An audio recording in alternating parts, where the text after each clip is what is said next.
अस्सलाम वालेकुम। आज lecture number 51, discrete probability distribution. This is the new chapter number 3 in FAFSC part 2. In chapter number 3, this is the chapter number 3, special discrete probability distribution. In chapter number 3, the first topic is 3.1, when to use discrete probability distribution. Discrete probability distribution are used to compute probabilities for all values of discrete random variable by an easy way. In this unit, a few simple and commonly used distributions are given that covers many areas in our surrounding.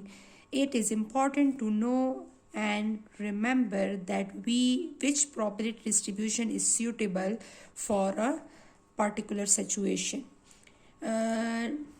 If a random variable is the discrete, अगर random variable हमारे पास discrete हो तो जब हम probabilities calculate करते हैं discrete random variable के लिए तो उसको हम discrete probability distribution कहते हैं, ठीक है। तो यहाँ पर ये this is the proper definition और हम यूजुअली हमारे पास डिफरेंट डिस्क्रीट प्रोबेबिलिटी डिस्ट्रीब्यूशंस होती हैं, जैसे कि यूनिफॉर्म है, बर्नौली है, बाइनोमियल है, हाइपर ज्योमेट्रिक है, नेगेटिव बाइनोमियल है, ज्योमेट्रिक हमारे पास डिस्ट्रीब्यूशन है। इसी तरह हमारे पास लॉट ऑफ डिस्ट्रीब्यूशंस हैं, लेकिन यहाँ पर इस कोर्स में हम फ्यू प्रोबेबिलिटी डिस्ट्रीब्यूशंस को हम डिस्कस करेंगे, ठीक है। तो यहाँ पर हमारे पास क्या है, Introduction to discrete uniform distribution. The first distribution is the discrete uniform distribution. This is the simplest probability distribution among the discrete probability distribution. It is used in the experiment and situation where probabilities at every point remain the same. The outcome of rolling a fair dice, drawing cards from a well-shuffled deck of cards, drawing of prize bond number, etc., follow uniform distribution. A variable denoting the outcome of such uniform distribution is called the discrete uniform random variable, and probability is called the discrete uniform probability distribution. The most important application of the uniform distribution is the generation of random numbers. हमारे पास discrete probability distribution, discrete uniform distribution, हमारे पास इसमें इस word का use हुई uniform, means इसकी probabilities जो है वो आपके पास सेम रहेगी हर एक पॉइंट पर। इसका ग्राफ जो है वो अगर आप मैं दिखाऊं तो इसका ग्राफ जो है वो बिल्कुल इस तरह बनता है, मींस 1 से लेके n तक इनकी प्रोबेबिलिटी क्या होती है 1/n, मीन इसकी प्रोबेबिलिटी यहाँ पर बिल्कुल सेम रहती है। इट्स लाइक रेक्टेंगुलर, ठीक है। तो ये हमारे पास क्या है, इसको हम रेक्टेंगुलर शेप होता है, इसको हम रेक्टेंगुलर डिस्ट्रीब्यूशन भी कह सकते हैं। तो यूनिफॉर्म डिस्ट्रीब्यूशन अगर हम डाई को थ्रो करते हैं तो डाई में हमारे पास 6 आउटकम्स होते हैं। तो अगर हमारे पास 1 से लेके 6 तक जितने भी हमारे पास आउटकम हैं डाई में, तो उसकी प्रोबेबिलिटी जो है वो 1/6 रहती है, ठीक है। 1/6, 2 पे भी प्रोबेबिलिटी 1/6, मीन 6 में ओनली 1 चांस है कि हमारे पास 2 अकर होगा, 6 में ओनली 1 चांस है कि 1 अकर होगा, 6 में ओनली 1 चांस है कि 3 अकर होगा। तो हर एक इवेंट के अकर होने की प्रोबेबिलिटी जो है वो सेम है। जिस तरह कार्ड्स है हमारे पास है तो हर एक कार्ड के अकर होने की प्रोबेबिलिटी जो है वो हमारे पास सेम है। तो इसको बोलते हैं यूनिफॉर्म डिस्ट्रीब्यूशन, ठीक है, जिसमें हमारे पास एक यूनिफॉर्मिटी होती है। तो इसको हम डिस्क्रीट यूनिफॉर्म डिस्ट्रीब्यूशन बोलते हैं। अगर रैंडम वेरिएबल डिस्क्रीट हो तो उसको हमारे पास वो डिस्क्रीट रैंडम वेरिएबल होगा, और अगर उसकी प्रोबेबिलिटी डिस्ट्रीब्यूशन हम फाइंड आउट करते हैं डिस्क्रीट रैंडम वेरिएबल की, तो हम वो हमारे पास डिस्क्रीट प्रोबेबिलिटी डिस्ट्रीब्यूशन कहलाएगा। लेकिन यहाँ पर अगर प्रोबेबिलिटी सेम आती है तो वो डिस्क्रीट यूनिफॉर्म डिस्ट्रीब्यूशन कहलाएगा। हमारे पास डेफिनेशन हमारे पास है, अब probability distribution of the type हमारे पास x1 x2 up to xn तक, मीन्स x1 से लेकर xn तक सबकी प्रोबेबिलिटीज क्या होंगी 1/n up to 1/n, and sum of all the probability is always equal to 1।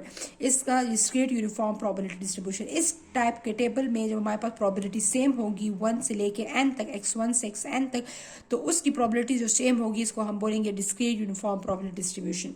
Example 3.1, find probability distribution for the outcome of fair die when 8 is rolled once.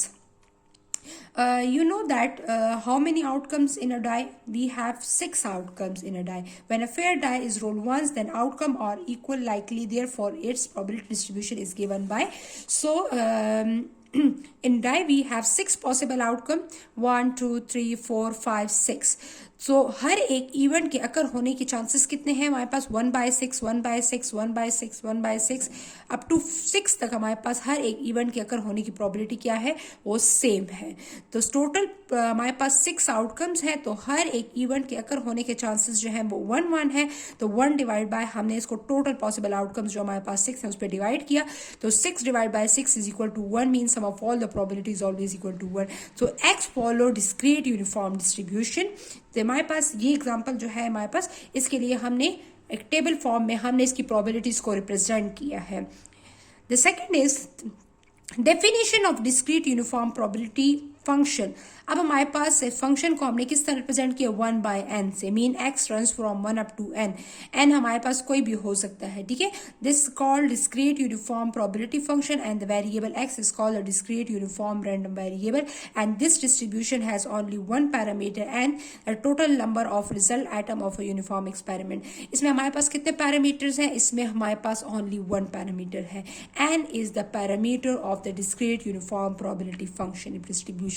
तो हमारे पास यहाँ पर इसका फंक्शन क्या है, 1/n is the function of the uniform distribution of the discrete uniform distribution.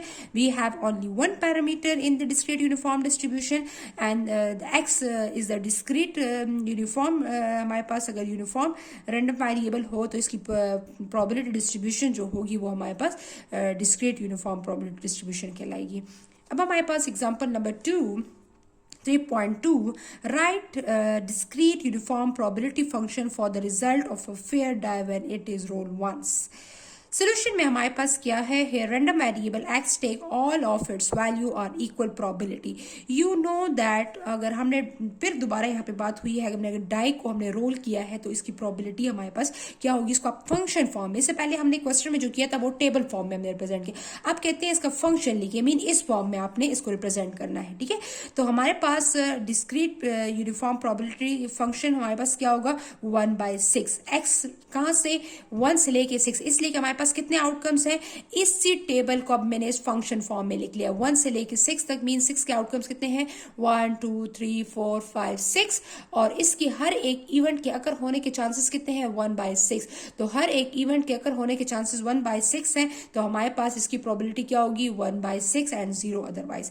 Graphical representation of the discrete uniform distribution by mean of the histogram is a set of the adjacent rectangle with equal Heights, ठीक है। तो ये 1 से लेके 6 तक, इससे 1 से 6 तक इसकी प्रोबेबिलिटी क्या है 1/6। तो इसको हमने रेक्टेंगुलर शेप में इसको हमने क्या किया है, इसको रिप्रेजेंट किया है 1 से लेके n तक। जनरली हम n लिखते हैं, अगर आप इस एग्जांपल के लिए स्पेसिफिक कर रही हैं तो यहाँ पर हम 6 लिख सकते, 1 2 3 4 5 6 डॉट डॉट्स आपको नजर आ रहे हैं, इट्स मीन अप टू 6 या अप टू n, जनरल हम n लिखते हैं। इसकी प्रोबेबिलिटी क्या होगी 1/n, तो 1/n n इक्वल टू, अगर n हमारे पास 6 होगा तो यहाँ पर हम 6 तक करेंगे और यहाँ पर इसकी प्रोबेबिलिटी 1/6, मीन ये आपको सेम प्रोबेबिलिटी दे रहा है, इसलिए इसको हम कहते हैं rectangular shape uniform distribution is also known as the rectangular distribution. Means rectangular shape में है तो इस यूनिफॉर्म डिस्ट्रीब्यूशन को हम रेक्टेंगुलर डिस्ट्रीब्यूशन भी कह सकते हैं, ठीक है। तो ये बिल्कुल रेक्टेंगल फॉर्म में होता है हमारे पास। अब हमारे पास है properties of the discrete uniform probability distribution. The mean of the discrete uniform distribution, what is the mean expected value of x summation x p of x, clear. तो what is the p of x of the uniform distribution. अब हमने हर एक distribution के लिए उसका mean और उसका variance theoretical prove करना है, फाइंड आउट करना है। तो हमारे पास summation x p of x, what is the p of x, हमारे पास डिस्ट्रीब्यूशन क्या है, हम पर यहाँ पर यूनिफॉर्म डिस्ट्रीब्यूशन का फंक्शन जो है वो 1/n है, ठीक है। तो यहाँ पर पी ऑफ एक्स हमारे पास क्या है 1/n, summation X runs from 1 up to n, generally n तक हमारे पास है, और x पी ऑफ एक्स, हमने यहाँ पे इसकी x और पी ऑफ एक्स को यहाँ पे पुट कर लिया। अब हम क्या करेंगे 1/n is taking outside because summation is apply only on variable, so x runs from 1 up to n, summation is apply on variable. तो 1/n कांस्टेंट है, अगर यहाँ से लेकर 1 से लेके n तक हमने x पे मतलब x की जगह हमने वैल्यूज पुट करनी है, पहले 1 पुट किया, फिर 2 पुट किया, फिर 3, लेकिन समेशन है तो इसलिए इन सबको हमने क्या किया है, प्लस किया है। मींस 1 से लेके n तक सारी वैल्यूज को आपने प्लस करना है, ठीक है। अब हमने सारी वैल्यूज, अब आपको पता है कि 1 2 अप टू n, ये हमारे पास ये सीरीज किसके इक्वल होती है, n into n plus 1 divide by 2। So n into n plus 1 divide by 2 इस फुल का सम हमारे पास n to n plus 1 divide by 2 आता है, ठीक है। तो यहाँ पर ये n कैंसिल हो जाएगा, रिमेनिंग क्या रहेगा n plus 1 by 2। So the mean of the uniform distribution is n plus 1 by 2, this is the mean. अगर आपके पास अब n जो भी होगा आप यहाँ पर पुट करेंगी, प्लस 1 बाई 2 करेंगे, आपके पास डायरेक्ट उस डिस्ट्रीब्यूशन का, यूनिफॉर्म डिस्ट्रीब्यूशन का जो है उसका मीन आ जाएगा। अब वेरियंस यहाँ पर हमारे पास क्या है, variance of the discrete uniform distribution. अब हमारे पास वेरियंस यहाँ पर क्या है, variance is equal to expected value of x square minus expected value of x whole square, clear. अब हमारे पास you know that the expected value of x is n plus 1 by 2, हमने ऑलरेडी फाइंड कर लिया है। हमने क्या find करना है, हमने इसको फाइंड करना है, ठीक है। अब हम इसको किस तरह फाइंड करेंगे, expected value of x square is equal to summation X square 1 by n। हमने दोबारा expected value of x square किसके इक्वल था, expected value of x square is equal to summation X square and probability of x.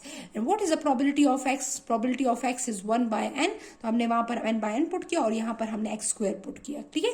अब हमने क्या किया, 1 by n constant है वो बाहर निकल आया, समेशन किस पे अप्लाई होगा, समेशन वेरिएबल पे अप्लाई होगा, एक्स स्क्वायर पे अप्लाई होगा, ठीक है। तो एक्स स्क्वायर पे हम अप्लाई करेंगे तो 1 square plus 2 square plus 3 square up to n square, ठीक है। तो यहाँ पर हमारे पास 1 square 2 square 3 square up to n square, ये सीरीज हमारे पास किसके इक्वल होती है, 1 square 2 square 3 square n into n plus 1 2n plus 1 divide by 6। ये आपको याद रखनी पड़ेगी कि ये सीरीज हमारे पास इसके इक्वल होती है, ठीक है। ये हमारे पास ये 1 square 2 square up to n square, the last value is n square, so the sum is equal to n into n plus 1 2n plus 1 divide by 6। अब हमने क्या पुट करना है, इसकी जगह ये रिजल्ट पुट करना है, इसकी जगह मैंने ये रिजल्ट पुट कर लिया, n into n plus 1 2n plus 1 divide by 6। तो n कैंसिल हो जाएगा, रिमेनिंग क्या रहेगा, n plus 1 and 2n plus 1 divide by 6। अब आपने इसको किस इक्वेशन में पुट कर, दिस इज द इक्वेशन 3 और दिस इज द इक्वेशन 2।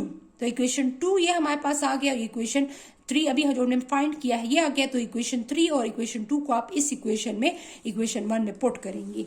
तो हमने इसकी जगह expected value of x square का अपना रिजल्ट पुट किया minus expected value of x का होल स्क्वायर ले लिया, ठीक है। अब यहाँ पर आपने इसको कॉमन लिया है मैंने यहाँ पर, ठीक है। मैंने इसको कॉमन लिया है, कॉमन किस तरह लिया है, n प्लस 1 इधर भी है और n प्लस 1 इधर भी है, तो मैंने इसको कॉमन लिया है। यहाँ पर मैं 2 यहाँ पर कॉमन ले रही हूँ, ठीक है। यहाँ पर 6 है और यहाँ पर अगर 2 का स्क्वायर मैं लेती हूँ तो 2 का स्क्वायर क्या होता है, 4 होता है, ठीक है। तो 2 का स्क्वायर जो है वो 4 है, तो मैंने 2 यहाँ पर कॉमन ले लिया n प्लस 1 बाई 2 और रिमेनिंग क्या रह गया, यहाँ से n प्लस 1 जब बाहर चला गया कॉमन ले लिया तो रिमेनिंग क्या रहेगा 2n प्लस 1 और डिवाइड बाय 2 कॉमन लिया, 2 3 6 होता है, तो 2 3 6, तो यहाँ पर सिर्फ 3 आएगा, ठीक है। तो 2 3 6 होता है जो कि 2 कॉमन ले लिया तो 3 आएगा।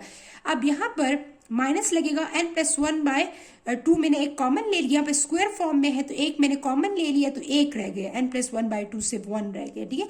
आप इसको 2 टाइम भी मल्टीप्लाई कर सकती हूँ, 1 टाइम बाहर आ गया 1 टाइम इधर आ गया।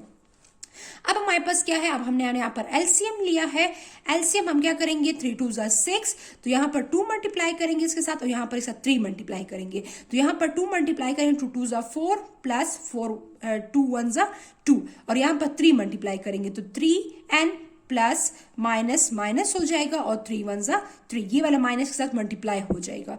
तो यहाँ पर हम रिमेनिंग क्या होगा, 4n से 3n 1 सब्ट्रैक्ट 3 सब्ट्रैक्ट हो गया तो रिमेनिंग 1 रहेगा और 2 से 2 माइनस 3 तो माइनस 1 आ जाएगा डिवाइड बाय 6। तो क्या करेंगे यहाँ पर n+1 n-1, अगर आपको याद हो तो फॉर्मूला हमारे पास था a+b multiply by a-b is equal to a² - b²। This is the formula. तो this is the a+b, this is the a-b। तो हमारे पास फॉर्मूला क्या है, a² - b²। So the n² - 1²। सो 1² क्या होगा, ऊपर अगर हम 1² भी ले लें तो हमारे पास 1 ही आता है, और 6 2 12। ठीक है, तो यहाँ पर हमारे पास ये हम यहाँ पर हमने फॉर्मूला यूज किया a² - b², इसलिए कि यहाँ पर एक टर्म प्लस में है, एक माइनस में है, तो इसलिए हमने इसका फॉर्मूला इस फॉर्मूले में कन्वर्ट कर दिया। तो this is the variance of x। ठीक है, तो वेरिएंस ऑफ x क्या है, n² - 1 divide by 12। And standard deviation क्या है, just take the positive square root of the variance. तो यहाँ पर इसका मैंने अंडर रूट ले लिया है। ठीक है, तो यहाँ पर अंडर रूट लेने से ये हमारे पास स्टैंडर्ड डेविएशन में कन्वर्ट हो जाता है। ठीक है, ये प्रॉपर्टीज एंड यूनिफॉर्म डिस्ट्रीब्यूशन की 2 एग्जांपल्स हैं इस लेक्चर में, लेक्चर नंबर 51 में। तो ये आपके लिए मैंने सॉल्व कर लिया। थैंक यू, अल्लाह हाफिज़।